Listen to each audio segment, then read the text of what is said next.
welcome back to Star Wars Studios, and I'm gonna talk about why I did not go to the August 1st LEGO release date this year. So I love going to release dates. I love going and wanting to get like the newest set that has come out, because it's fun, and like the hype gets going, and you're just like, wow, I really can't wait to get this set in hand. I can't wait to build it, can't wait to have it. But I didn't really get that feeling this year. Long story short, the biggest reason I didn't go to the August release date is because my car broke down. So there you go. But I guess this should really be why I wasn't bummed that I couldn't go to the August 1st release date, because I don't even know if I would have gone anyway, to be completely honest. I don't think this wave of August Star Wars sets was really that amazing, to be honest. And I know that more than just Star Wars is released on August 1st. But August 1st is a huge, this is the Star Wars summer wave. This is what's happening. I think there's a couple reasons why this release date is not as popular as I heard amongst other people compared to last year's August 1st release. Last year we had the UCS gunship releasing. Okay, that was huge. Not only the UCS gunship, we had the Bad Batch shuttle, which technically was looped into Clone Wars and the Bad Batch TV show, which was very broadening. And then you had the Mandalorian Starfighter with a new Gar Saxon and Bo-Katan minifigure. Not only that, you had the Duel of Mandalore, or Duel on Mandalore. I believe Boba Fett's Starship came out that same time. You also had... what else? The Darth Vader Meditation Chamber came out as well. And there was other stuff, I'm sure, that's just escaping my mind. But it was a lot. It was great because LEGO was making Clone Wars stuff. And Clone Wars stuff is a very popular line now, this year. Most of the sets were Kenobi sets. We had a Jedi Starfighter Episode 2. We had a Bad Batch set, the Justifier, which, to be fair, was a ship that only was seen in a very few amount of episodes. And we had BD1, which was a Fallen Order, but if for that set to mean something to you, you have to actually play Fallen Order. And comparatively, more people have seen the Clone Wars than people who have played Fallen Order, or like Fallen Order. On top of all of this, the ATT Walker was delayed and did not come out. And there also wasn't a UCS set released this August. We had the UCS Landspeeder back in May, and we have the UCS Razor Crest, which is rumored to come out in October, I believe, or September. I think it's October. But it's this wave just seemed lackluster. Also, the other set that was offered was the Andor set, which Andor hasn't even come out yet, so there's really no reason to get it, as I've said in previous videos. I think when it comes to having a good, successful LEGO Star Wars Summer Wave release to get a lot of people to show up, you need to have products available that are never before seen, or something to draw people that's new. And now I know what you're thinking. Andor is new, the Kenobi show is new, but there has to be the right amount of hype behind it. I mean, you had the UCS gunship, which LEGO knew was going to sell well because fans voted on it, and that was the majority. And so they knew that was going to be a great set. And we also don't get prequel UCS sets all the time. I do believe that if the UCS Razor Crest came out on August 1st, I think there would have been a way higher turnout.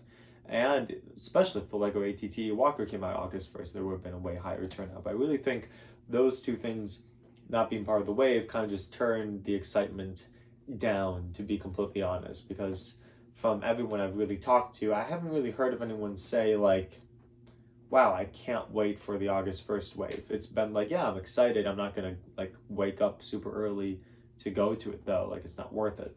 On top of all of that, there's also the fact that people want sort of half nostalgia, because I know that we harp at LEGO for you always make X-Wings, what the heck, but X-Wings have a certain amount of nostalgia to them, and if you just start collecting LEGO, and it's weird because even if you have an X-Wing, you might buy the X-Wing. I mean, LEGO's always going to keep making X-Wings because they know they're always going to sell. But why do they always sell? It's because that's classic Star Wars and people love it.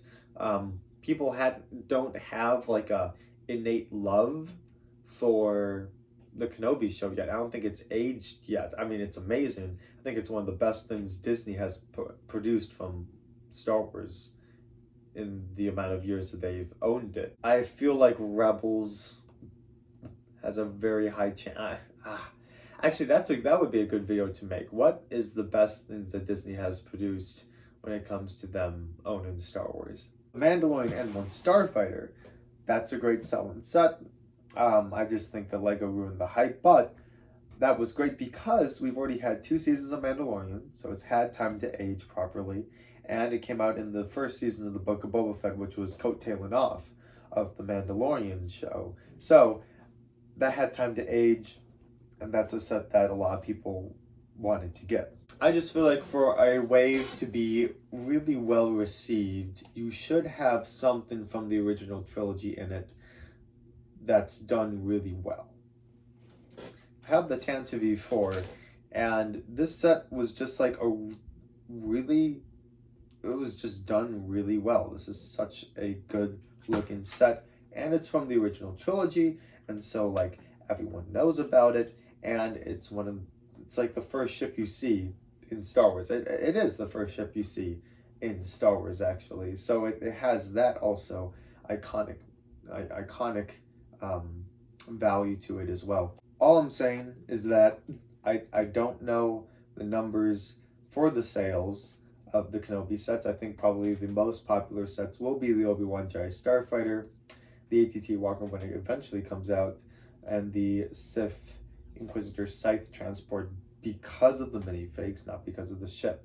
But overall, every single one of the other sets are kind of lackluster, and I think that's why.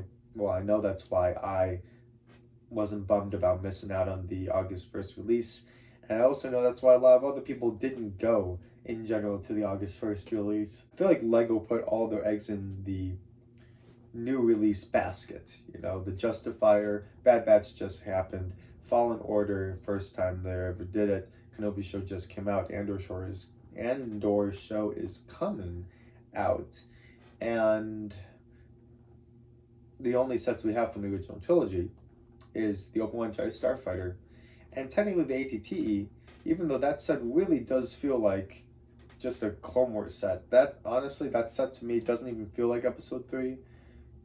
It just feels like another Clone Wars set, which is great, and I think that's why lots of people want to get that set, because it feels like a classic Clone Wars series, and it didn't come out.